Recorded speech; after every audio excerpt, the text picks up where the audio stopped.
وقضى ربك ألا تعبدوا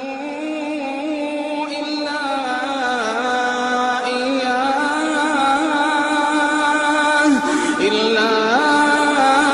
إياه وبالوالدين إحسانا إما يبلغن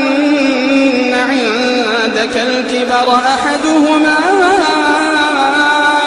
أو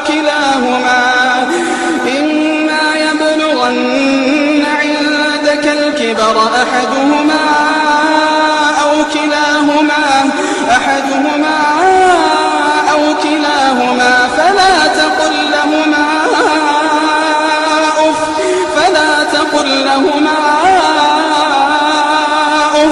فلا تقل لهما أف